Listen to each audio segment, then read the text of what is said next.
Hello everyone, welcome back to ABCD। आज हमें नया चैप्टर स्टार्ट करना है लीनियर मेजरमेंट। उसके बाद हम पढ़ेंगे चेन सर्वेइंग। तो हेडिंग डाल लीजिए linear measurement. Linear measurement. Linear measurement का मतलब क्या है? हमें यहाँ पर लीनियर डिस्टेंस यानी डिस्टेंस का मेजरमेंट करना है। तो हम लोग स्टार्ट करेंगे स्केलिंग से, स्केल से स्टार्ट करेंगे। स्केल का मतलब क्या हुआ? जनरली जब भी हम मैपिंग बनाते हैं या मैप बनाते हैं तो टॉप मोस्ट राइट कॉर्नर पे एक स्केल लिखा होता है छोटा सा। जैसे आपने देखा होगा 1 centimetre is equal to 10 metre, या 1 centimetre is equal to anything, any कोई मेजरमेंट दिया हो। उसी स्केल के बारे में हम बात करेंगे कि सर्वेइंग में हमें कौन कौन से स्केल पढ़ना है और कैसे कैसे टाइप के क्वेश्चंस आते हैं। तो सबसे पहले स्केल को हम जान लेते हैं। स्केल होता क्या है? Scale is a scale is a fixed ratio. Scale is a fixed ratio that every distance every distance on plan bears with corresponding with corresponding distance on ground। ठीक है, ये बेसिक सी डेफिनेशन है। Basic से इसका मतलब यही होगा कि एक फिक्स्ड रेशियो होता है स्केल, जो हम प्लान में बनाते हैं। उसके करस्पॉन्डिंग, किसके करस्पॉन्डिंग? कि ग्राउंड में हमने दो पॉइंट को अज्यूम किया है, उसमें कितने डिस्टेंस है, उसे जब हम प्लान में प्लॉट करेंगे तो किस तरह से प्लॉट करेंगे, क्या होगी हमारा स्केलिंग, क्या होगी, क्या होगा वो फिक्स्ड रेशियो। ठीक है, तो जनरली हम स्केल कहाँ यूज करते हैं बेटा? हम लोग स्केल करते हैं use to plot whole big area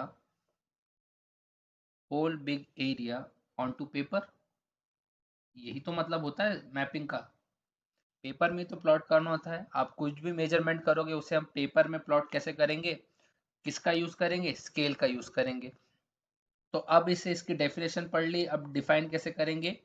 scale of a map scale of a map is defined as, या is equals to, distance between 2 points distance between 2 points on map whole divided by corresponding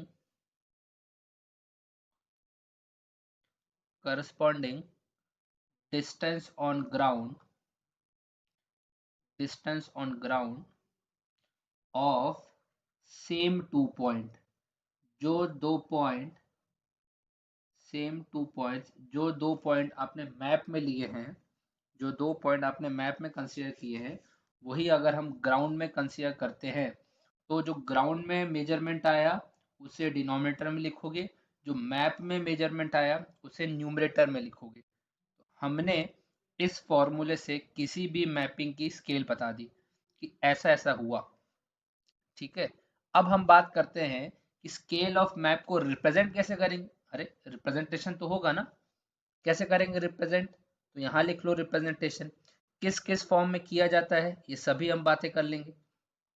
representation, तो यहाँ पर हम लोग generally तीन type से represent करते हैं। पहला होगा कुछ इस फॉर्म से। किस फॉर्म से? जनरली आप देखोगे ऐसा लिखा होगा 1 centimetre is equals to 10 metre, या 40 मीटर, या 50 मीटर। जो भी हो उससे कोई फर्क नहीं पड़ता है, वो हर मैप का अलग अलग होता है। ठीक है, इसका मतलब क्या हुआ? 1 centimetre is equal to 10 metre का मतलब क्या हुआ कि 10 metre on ground 10 metre on ground is represented by 1 centimetre on map 1 centimetre on map. ठीक है, ये बेसिक सी चीज थी। इसी रिप्रेजेंटेशन को, स्केल के इसी रिप्रेजेंटेशन को हम क्या बोलते हैं? इंजीनियरिंग स्केल बोला जाता है इसे, इंजीनियरिंग स्केल। यानी most of the engineering planning में यही इसको स्केल यूज किया जाता है। Next representation,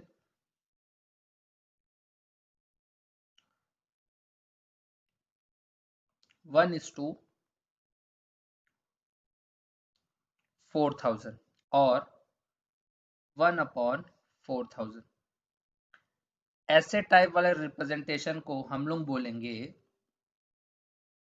RF। किसी भी मैप का RF गिवन हो, ये RF का फुल फॉर्म क्या होगा? रिप्रेजेंटेटिव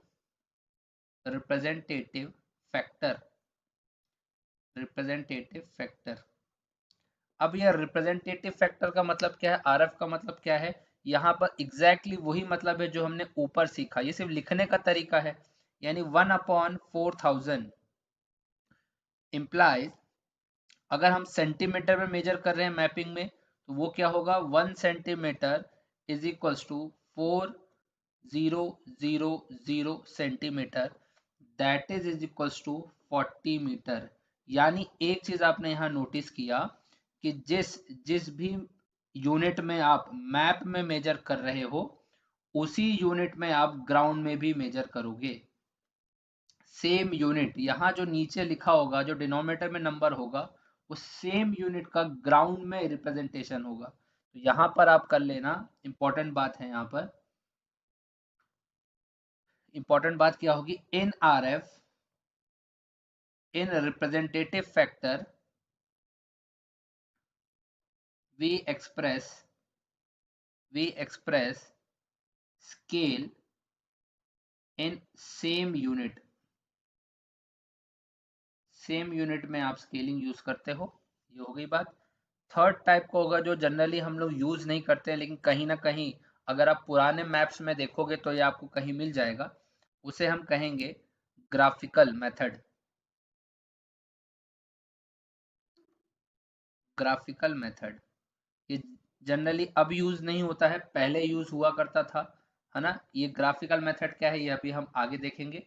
वैसे होता कुछ नहीं है, एक मैप में आपको टॉप मोस्ट राइट कॉर्नर पे या लेफ्ट कॉर्नर पे कहीं ना कहीं आपको ऐसा दे दिया जाएगा कि ये रहा आपका मैप, ये रहा आपका मैप, है ना। और यहाँ पर 2 पॉइंट करके उनका मेजरमेंट दे दिया जाएगा कि किसी भी करस्पॉन्डिंग पॉइंट्स के बीच में डिस्टेंस जो होगी वो 10 सेंटीमीटर होगी। ये ऐसे करके आपको मैपिंग दे दी जाती है, ठीक है। ये ग्राफिकल मेथड होता है, ये आगे हम देखेंगे। अब ये हो गई बात रिप्रेजेंटेशन ऑफ स्केल। ये हो गए कंप्लीट कि हम ऐसे ऐसे रिप्रेजेंट करते हैं। तो ये हमें समझ में आना चाहिए कि कितने टाइप के स्केल होते हैं, कौन कौन से स्केल हमें यूज करना है। तो अब यहाँ पर आ जाओ टाइप्स ऑफ स्केल में। कहाँ आ जाओ? यहीं पर टाइप्स ऑफ स्केल में आ जाओ। पहला टाइप हम पढ़ रहे हैं वर्नियर स्केल। वर्नियर स्केल आपने पढ़ा होगा कहीं ना कहीं, वर्नियर कैलिपर्स पढ़ा होगा, स्क्रू गेज पढ़ा होगा अपने लोअर क्लासेस में। तो वहां पर सेम एग्जैक्टली वही है। वर्नियर स्केल क्या होता है? वर्नियर स्केल जो होता है एक सेकेंडरी यूनिट होता है, मेन स्केल के साथ कनेक्टेड होता है। अब ये वर्नियर स्केल यूज क्यों करते हैं? वर्नियर स्केल हम प्रिसाइज या एग्जैक्ट मेजरमेंट के लिए यूज किया जाता है। तो यहाँ पर लिख लो छोटी सी बातें। Vernier scale is secondary unit is secondary unit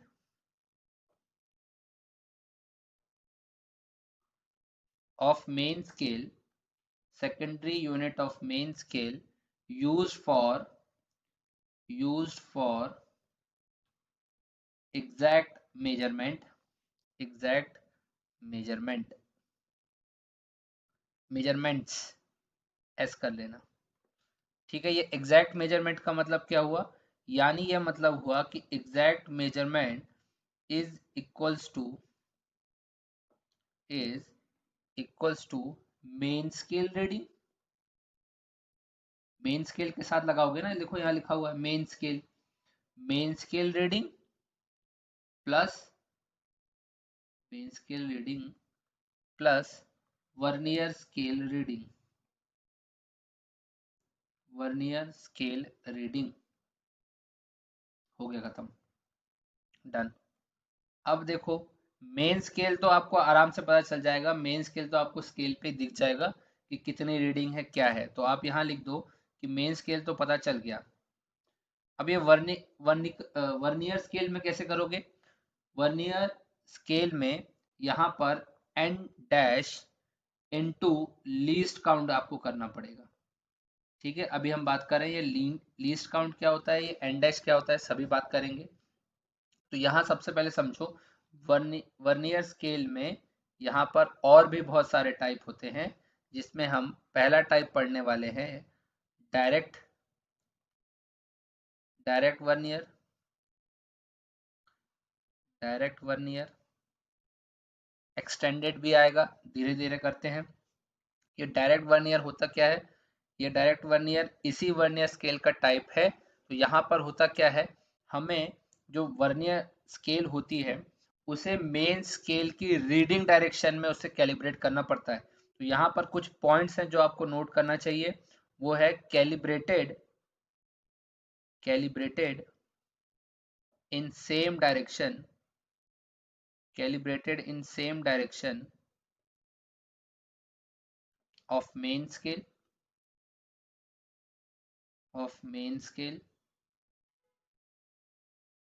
second, अब यहाँ पर क्या होता है, यहाँ पर आप चेक करोगे जब डायरेक्ट वर्नियर आप स्केल देखोगे तो वर्नियर स्केल के जो डिवीजन होते हैं वो मेन स्केल के डिवीजन से थोड़े छोटे होते हैं। ये बात भी आप लिख लो। This vernier scale have division slightly smaller than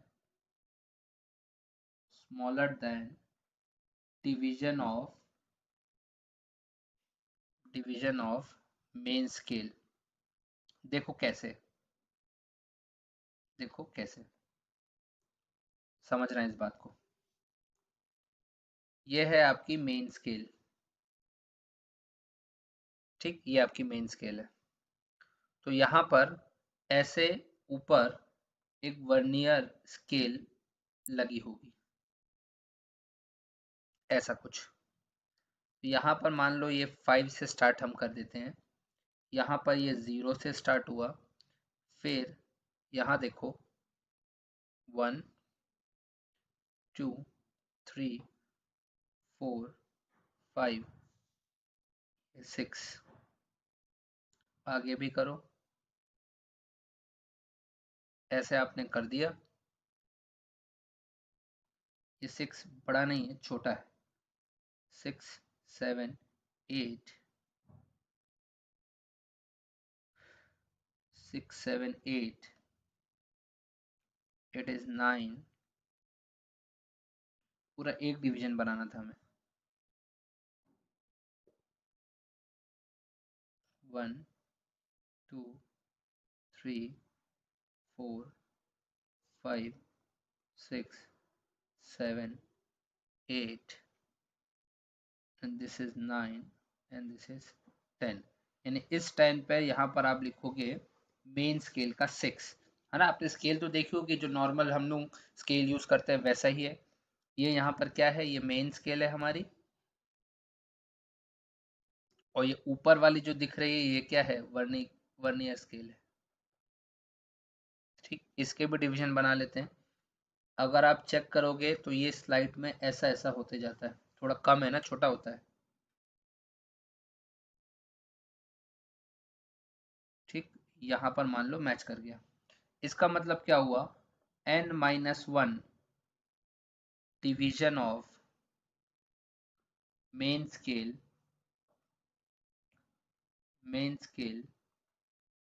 is equals to n division of vernier scale. ठीक, मान लेते हैं मेन स्केल का एक डिवीजन है s, तो n-1 into S is equals to n into V. V क्या है बेटा, एक division of what, vernier scale. तो यहाँ पर क्या है, लिख लो ये बात, S is equals to length of one division of main scale that is least count. इसे ही हम लोग लीस्ट काउंट कहते हैं। ठीक, अगली बात, V क्या है यहाँ पर, V यहाँ पर लिखोगे length of one division of vernier scale. तो यहाँ पर हुआ, यहाँ पर एक रिलेशन फॉर्म हुई, V is equals to n minus one into S whole divided by n। ठीक है, ये एक रिलेशन होगी। अब यहाँ देखो, बार बार मैं कह रहा हूँ ये लीस्ट काउंट है, ऊपर भी कहीं मैंने कहा कि ये लीस्ट काउंट है। ये लीस्ट काउंट का मतलब क्या है, लीस्ट काउंट का मतलब है कि हम स्मॉलेस्ट यानी लीस्ट मिनिमम डायमेंशन कितना हम मेजर कर सकते हैं किसी भी स्केल से। ये हुआ लीस्ट काउंट की डेफिनेशन। लिख लो एक बार, least count is the minimum dimension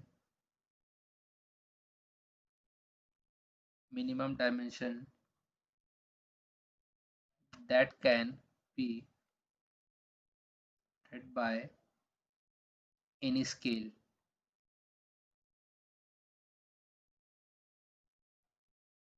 ठीक, अब V यहाँ पर ये लीस्ट वाला नहीं है, देखो यहाँ पर जो यहाँ पर V लिखा है ये length of one division of vernier scale है। लीस्ट काउंट क्या है बेटा, least count is defined as, ये लिखा है आपने minimum dimension that can be read by a scale पूरी scale.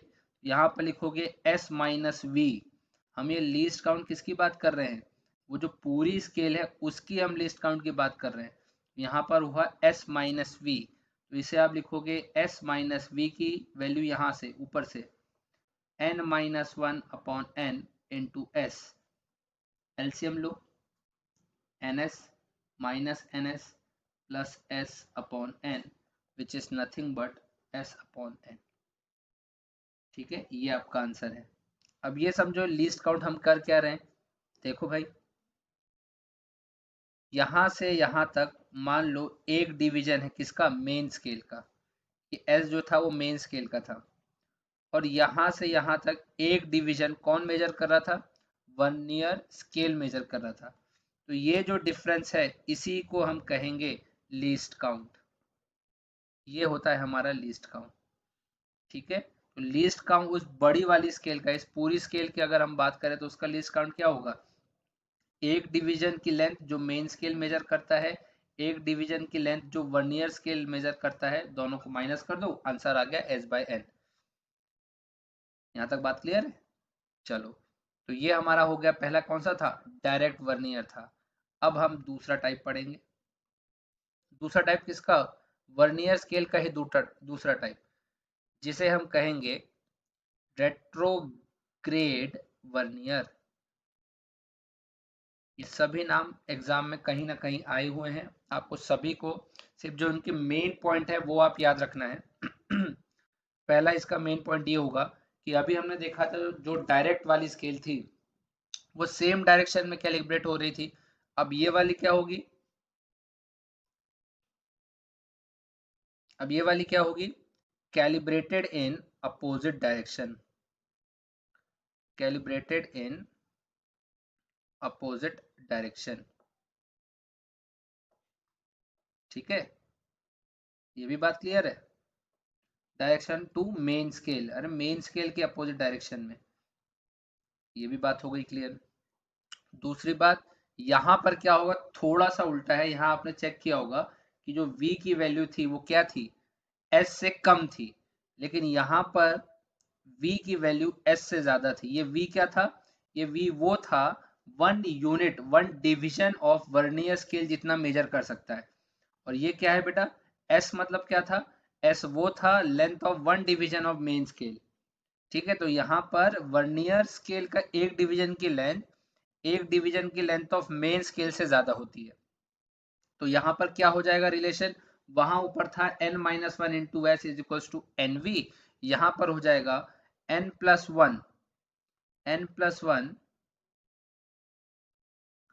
Division of main scale is equals to n division of vernier scale. ये बात हो गई। यहाँ पर यहाँ से भी रिलेशन निकाल लो v और s में, क्या रिलेशन आएगा, n+1 times of s is equals to n times of v, that implies v is equals to what, n+1 into s whole divided by n। ये भी हो गई बात। अब यहाँ पर बात करो लीस्ट काउंट की, मैं यहाँ बात कर लेता हूँ। तो यहाँ पर लीस्ट काउंट क्या होगा बेटा, लीस्ट काउंट था s माइनस वी तब जब s ज्यादा था v से, अब यहाँ v ज्यादा है तो v माइनस एस कर दो, इसमें क्या दिक्कत हो जाएगी, कुछ नहीं होगा, v माइनस v की वैल्यू तो डालना ही है हमें, तो यहाँ होगा n+1 times of s,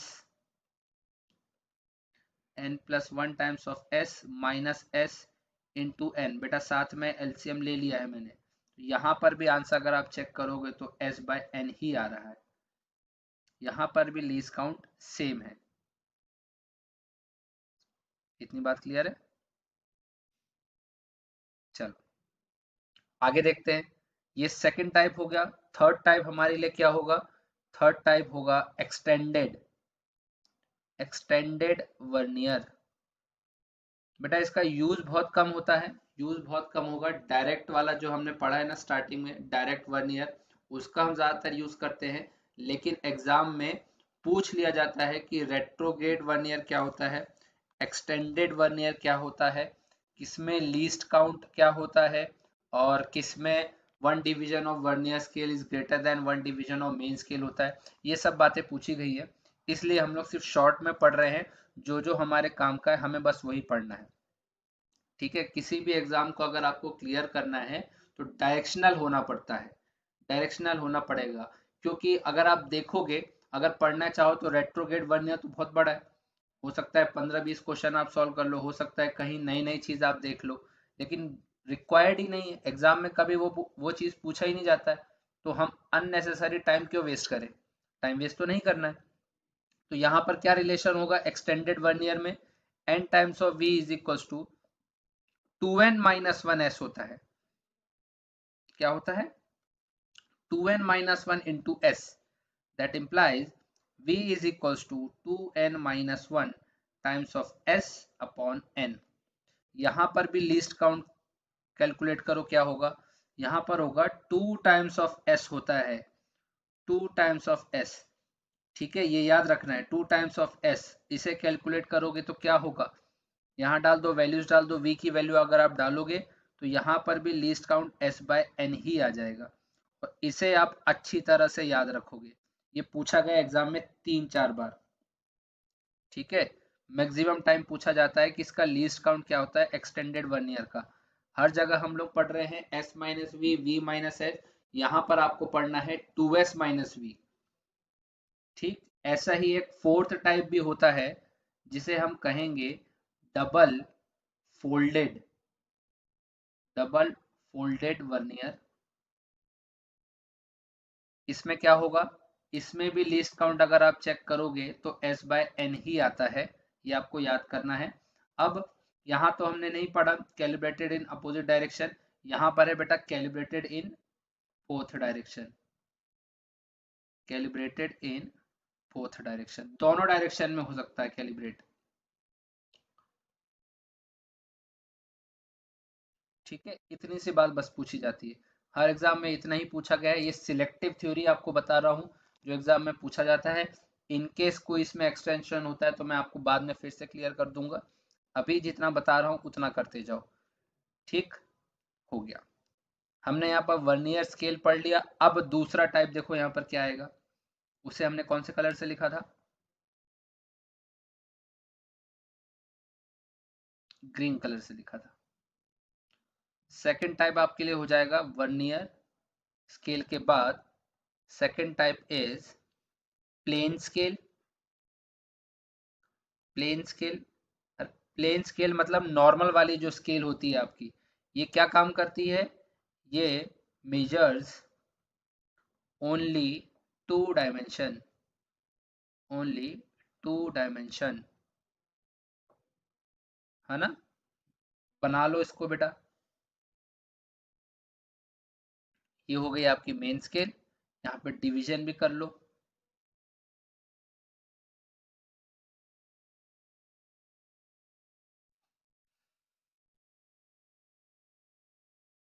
10 metre, 20 metre, 30 metre, 40 metre. ठीक है, स्केलिंग होती है इसीलिए 10, 20, 30, 40 है। नहीं तो आप सोच रहे हो इतना बड़ा कैसे बना सकते हैं, है ना। बन जाता है, बन जाता है।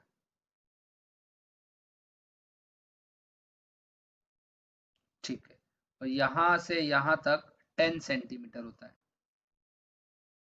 यहाँ से यहाँ तक 10 centimetre. Plain scale, plain scale में यहाँ पर मान लो आपको ऐसा दिया हुआ है कि 1 centimetre is equal to 40 metre. 1 centimetre is equal to, अच्छा एक सेकंड, यहाँ पर 4 मीटर आ जाएगा। 1 centimetre is equal to 4 metre. तो यानी हमने क्या किया, 10 सेंटीमीटर की स्केलिंग कर दी, तो ये 40 मीटर हो जाएगा। देखो यहाँ पर ये अगर 1 centimetre is equal to 4 metre, तो इंटू 10 40 मीटर आ गया। तो ये हमने बना दिया, ये हमारा क्या होगा, प्लेन स्केल हो जाएगा। ठीक है। अच्छा, अब थर्ड वाला एक और टाइप आता है, जिसे हम पढ़ने वाले ही नहीं है, सिर्फ नाम जान लो। नाम होता है उसका डायगोनल स्केल।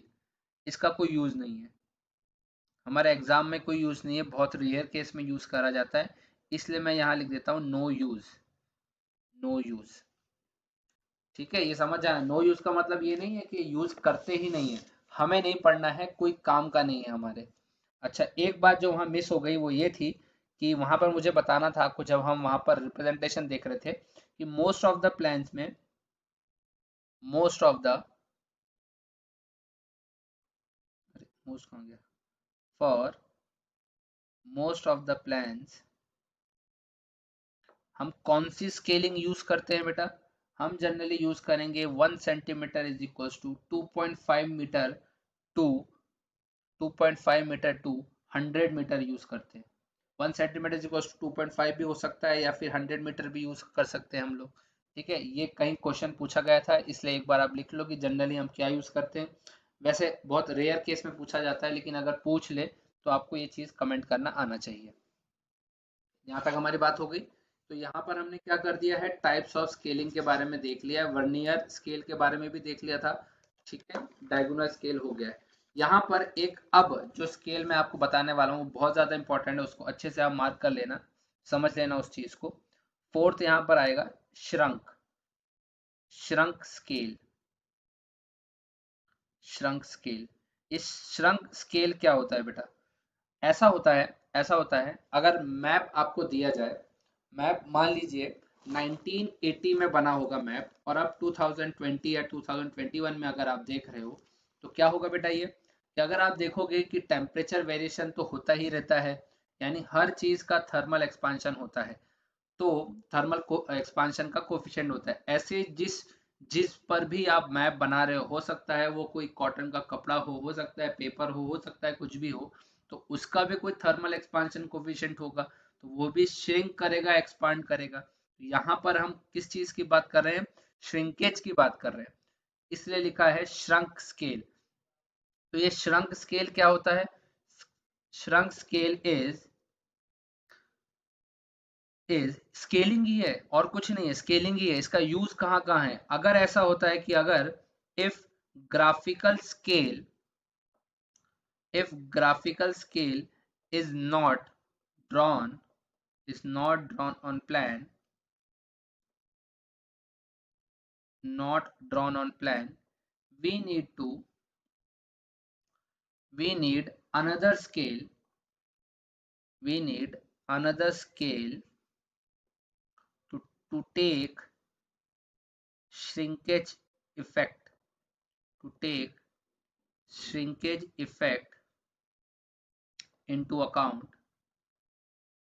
इनटू अकाउंट, ठीक है, उसी को हम श्रंक स्केल बोलेंगे। यहां पर सबसे इंपॉर्टेंट होता है shrinkage ratio. Shrinkage ratio, shrinkage ratio is equals to shrunk length, shrunk length whole divided by actual length, actual length। इसे ही हम कभी कभी कहते हैं, मोस्ट ऑफ द टाइम आपको क्वेश्चंस में क्या मिलेगा, shrinkage factor,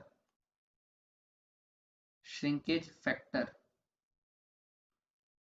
SF, SF, SF आपको क्वेश्चन में गिवन होगा, आप अकॉर्डिंगली वैसे आप सॉल्व करोगे, ठीक है, हो गई ये बात क्लियर। तो अभी हमने तो श्रिंकेज रेशियो देखा, तो यहाँ श्रंक स्केल क्या होगी, तो यहाँ पर आप लिखोगे shrunk scale, shrunk scale is nothing but equals to shrunk factor या shrinkage ratio into original scale, original scale. अभी एक एग्जांपल समझाता हूं आपको, shrinkage factor into original scale that is equals to shrunk scale. यहां समझना एक बात, जैसे एक मैं मैप बनाता हूं, ठीक है, यहां पर लिखा हुआ है 1 centimetre is equals to x metre, ये गिवन है, और यहाँ पर दो पॉइंट है, कंसीडर आपने कर लिया, इनकी अगर आपने मेजरमेंट लिया तो ये आया 10 सेंटीमीटर, ठीक है, 10 सेंटीमीटर के अकॉर्डिंग अगर आप चेक करोगे तो ये x इंटू 10, देखो यहाँ पर, यहाँ कितना था कि ये 1 centimetre is equals to x metre दिया हुआ है, तो 10 सेंटीमीटर कितना होगा, x इंटू 10 मीटर, ये हो गई इतनी बात। अब यही समझो ये क्या था, तो यहाँ पर अगर आप श्रिंकेज फैक्टर अगर निकालने की कोशिश करोगे तो श्रंक लेंथ कितनी आई, x इंटू 10 मीटर आई, ठीक है, और एक्चुअल लेंथ तो अभी हमें पता नहीं है, और एग्जांपल समझेंगे, ठीक है, ये बात हो गई। अब ये समझो कि अगर मान लेते हैं, अगर मान लेते हैं श्रंकेज फैक्टर आपको दिया है, एग्जांपल समझ लो, आ गया, मान लो इसका आंसर कुछ आ गया, लेट से 15/16, ये आपका श्रंकेज फैक्टर आ गया, और ओरिजिनल स्केल आपको दिया था, ओरिजिनल स्केल आपको दिया है 1/1500, किस में रिप्रेजेंट किया है बेटा, इसे हमने आरएफ में रिप्रेजेंट किया है, ठीक है, आरएफ में रिप्रेजेंट किया है। आरएफ में रिप्रेजेंट करने का मतलब आपको याद होगा कि सेम यूनिट में आपको मेजर करना है, तो यहाँ पर श्रंक स्केल कितना होगा बेटा, श्रंक स्केल होगा,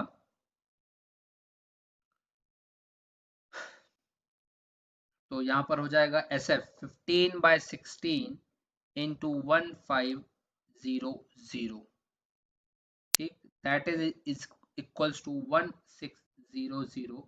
ये इसे आप क्या बोलोगे, ये कुछ नहीं है, ये श्रंक स्केल का आरएफ है, shrunk scale have RF is equals to 1/1600, that is, इसका मतलब क्या हुआ, 1 centimetre is equals to 16 metre, ऐसे,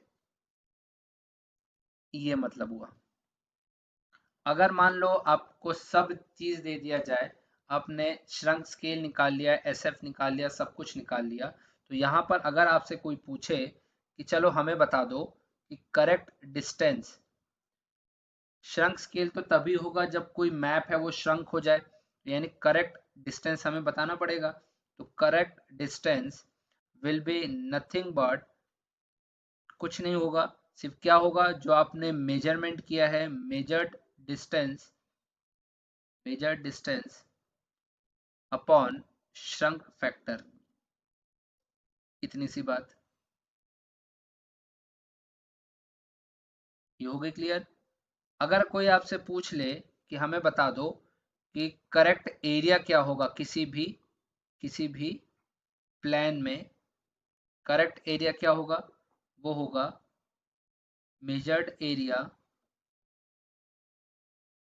अपॉन एसएफ का स्क्वायर, ठीक है, एक एग्जांपल देख लेते हैं, एसएफ का स्क्वायर।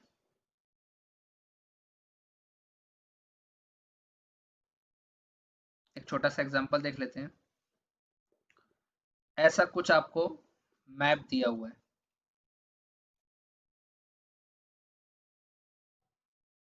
ये मैप दिया हुआ है, इसमें एक छोटा सा एरिया है ऐसा, जिसकी मेजरमेंट आपको दी है 30 सेंटीमीटर, और ये दिया हुआ है 10 सेंटीमीटर। ठीक है, और यहाँ पर मान लो आपको गिवन है कि 2 पॉइंट के बीच के डिस्टेंस अगर आप मेजर करोगे तो वो 10 सेंटीमीटर के अकॉर्डिंग आएगा। और यहाँ ओरिजिनल स्केल भी देना पड़ेगा, स्केलिंग आपको मैं दे देता हूँ। Scale will be equals to 1 centimetre is equals to 10 metre, ये आपको ऐसा दिया हुआ है। अब आपको, आपने ये मैप कभी भी बना दिया, आपने बहुत दिनों बाद चेक किया, 1-2 साल या 10-20 साल बाद चेक किया, तो ये मैप थोड़ा सा श्रंक हो गया है। ये क्या मैप हो गया? थोड़ा सा श्रंक हो गया, समझ लो श्रंक हो गया, हो गया श्रंक। अब मान लो जब श्रंक हो गया, फिर हमने जब मेजरमेंट किया, तो एक चीज नोटिस किया कि जो 10 सेंटीमीटर का मेजरमेंट आपको दिख रहा है ये 10 सेंटीमीटर का जो मेजरमेंट दिख रहा है, अब ये 9.4 सेंटीमीटर हो गया है, 9.4 सेंटीमीटर हो गया है। अगर मान लो किसी ने श्रंक फैक्टर को, श्रंक स्केल को कंसीडर नहीं किया, तो उसके अकॉर्डिंग यही ये मैप लेके चला गया, ग्राउंड में चला गया, उसने आपको बोल दिया ये आपका एरिया है, इतना आपका एरिया है, 1 स्क्वायर फीट के हिसाब से या 1 मीटर स्क्वायर के हिसाब से इतना इतना कॉस्ट बनता है, आप इसके हिसाब से हमें पैसे दे दो। ठीक है, अब हम ये चेक करेंगे, अगर उसने श्रंक स्केल कंसीडर किया, अगर उसने श्रंक स्केल कंसीडर किया तो क्या चेंज आएगा? क्या एरिया उतना ही है जितना आया था? कितना एरिया आप दिया? अभी तो 300 है, इनिशियली कितना है ये एरिया? 300 है, 300 है ना, 30 × 10। अब हम चेक करेंगे, अगर हमने श्रंक स्केल कैलकुलेट कर लिया, उसके अकॉर्डिंग काम किया, तो क्या ये 300 से ज्यादा होता है या 300 से कम होता है, ये अब हमें समझना है। तो चेक किया कि ये 10 सेंटीमीटर जो था, ये 9.4 सेंटीमीटर आ रहा था, क्योंकि मैप थोड़ा सा श्रंक हो गया है। यानी एक चीज आपने चेक करी कि 9.4 सेंटीमीटर को वो लोग 10 सेंटीमीटर कैलकुलेट कर रहे थे। यानी कितने का चेंज आ रहा होगा? अगर मैं 1 सेंटीमीटर में मेजर करता हूं, तो ये 10/9.4 सेंटीमीटर आ रहा होगा। बेटा ये बेसिक मेथड से बता रहा हूँ, बेसिक कैलकुलेशन से।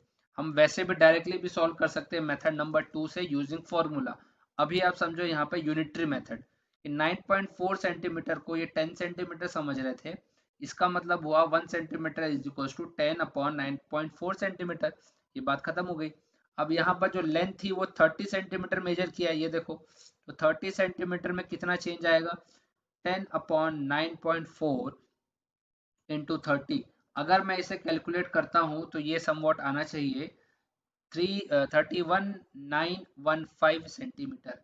यानी देखो, अगर मैं श्रंक स्केल कंसीडर कर रहा हूँ, श्रिंकेज फैक्टर यानी श्रिंकेज का इफेक्ट मैंने कंसीडर किया, तो जो कि 10 सेंटीमीटर था वो 9.4 था ओरिजिनली ना, 9.4 होना चाहिए।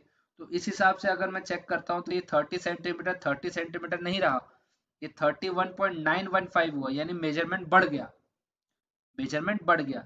वहीं पर अगर मैं 10 सेंटीमीटर की बात करूं तो वो कितना होगा?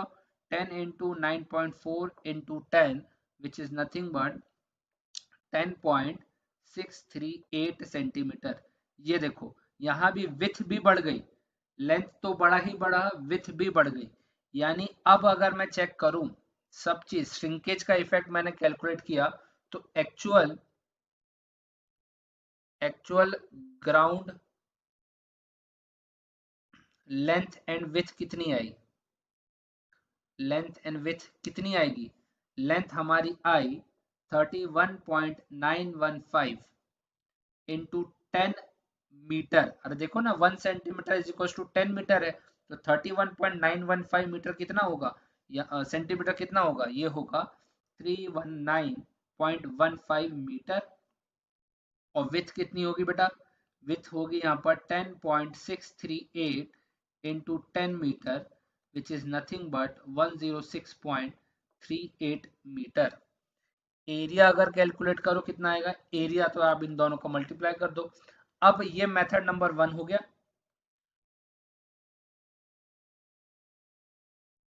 This is method number 1। Method number 2 की बात कर लेते हैं।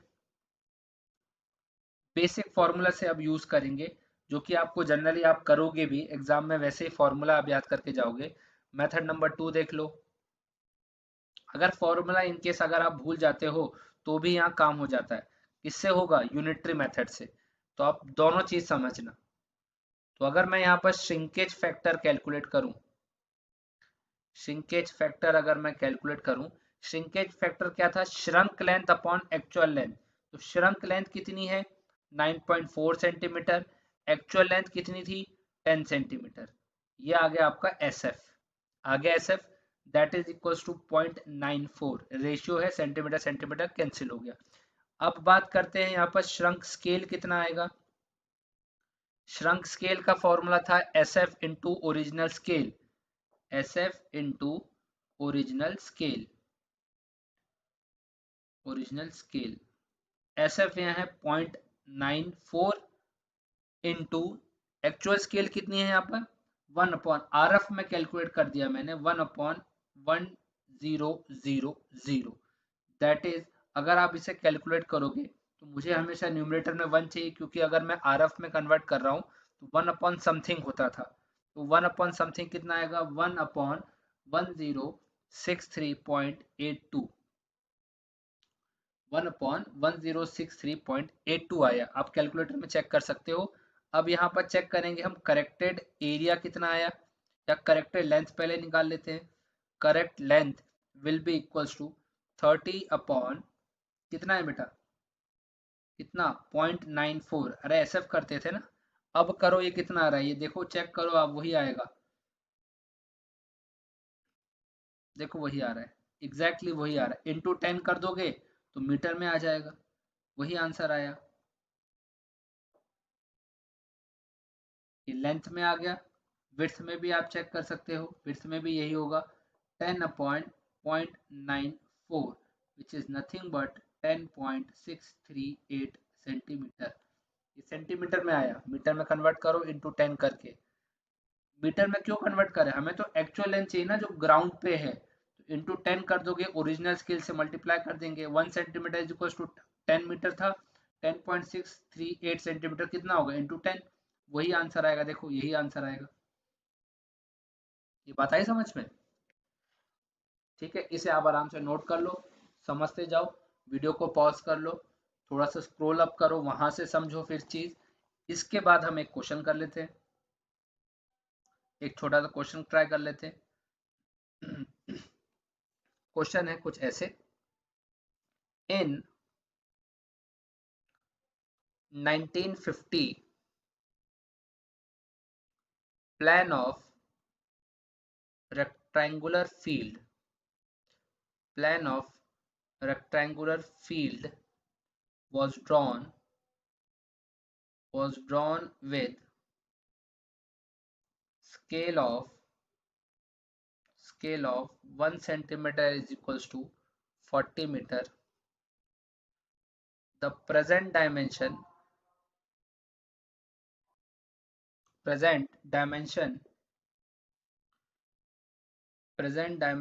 of field read as 30 centimeter into 10 centimeter। ये बात हो गई क्लियर। अब मान लो if original reference line of 9.4 centimeter now read as 10 centimeter, then what is actual area of field?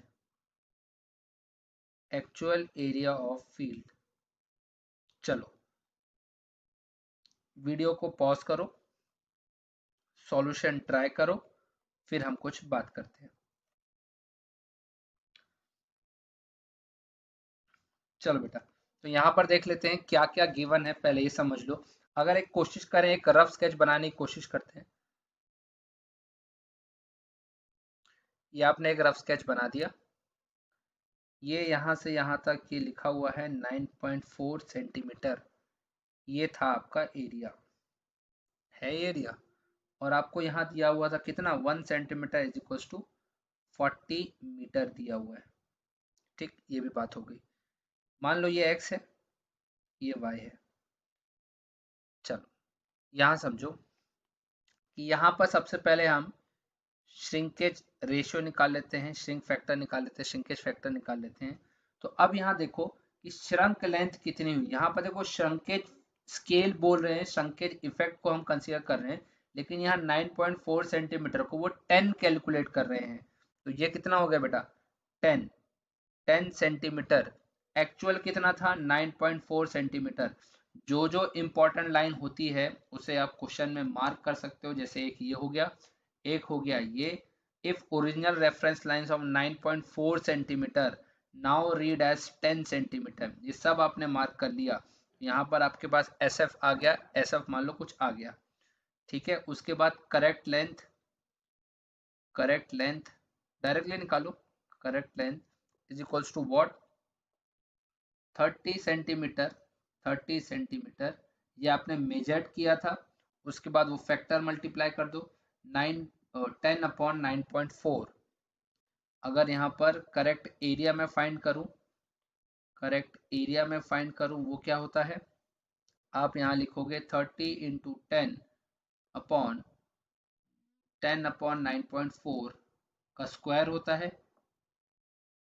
ये भी यहाँ पर हो गया, ठीक। इसे आप कैलकुलेट कर लो, आपका आंसर आ जाएगा। ये सब बात हो गई यहाँ पर, ठीक।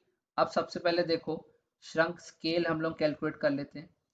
श्रंक स्केल कितना हुआ, श्रंक स्केल होता है S F into original scale. S F कितना आया आपका 10/9.4, ओरिजिनल स्केल आर एफ में कन्वर्ट किया 1/4000।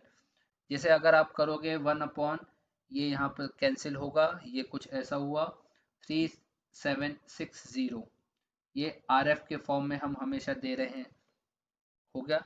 ये आर एफ का मतलब क्या हुआ बेटा, ये जो आर एफ का मतलब क्या हुआ, that is 1 centimetre is equal to 3760 centimetre, ये हमारा आ गया। तो अब प्रेजेंट सिनेरियो क्या होगा बेटा, प्रेजेंट सिनेरियो समझो।